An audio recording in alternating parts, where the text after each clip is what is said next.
حضرت علی رضی اللہ عنہ سے روایت ہے کہ نبی کریم صلی اللہ علیہ وآلہ وسلم نے فرمایا، علی 3 چیزوں میں تاخیر نہ کرنا: ایک نماز جب اس کا وقت آ جائے، جنازہ جب تیار ہو جائے، اور بیوہ، مطلقہ اور کنواری خاتون کے نکاح میں جب تمہیں اس کا کفو مل جائے۔ مشکوٰۃ المصابیح حدیث نمبر 605۔ حضرت ام فروہ رضی اللہ عنہا بیان کرتی ہیں، نبی کریم صلی اللہ علیہ وآلہ وسلم سے افضل عمل کے بارے میں دریافت کیا گیا تو آپ صلی اللہ علیہ وآلہ وسلم نے فرمایا، اول وقت میں نماز ادا کرنا۔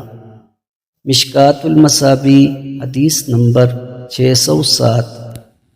حضرت ابو ایوب رضی اللہ عنہ بیان کرتے ہیں، رسول اللہ صلی اللہ علیہ وآلہ وسلم نے فرمایا، میری امت ہمیشہ خیر و بھلائی پر رہے گی، یا فرمایا فطرت پر رہے گی، جب تک وہ ستارے ظاہر ہونے سے پہلے نماز مغرب پڑھتی رہے گی۔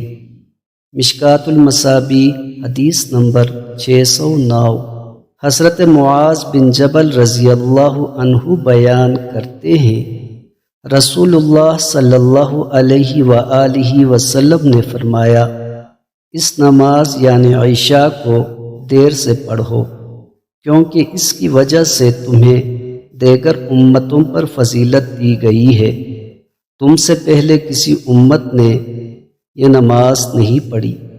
مشکوٰۃ المصابیح حدیث نمبر 612۔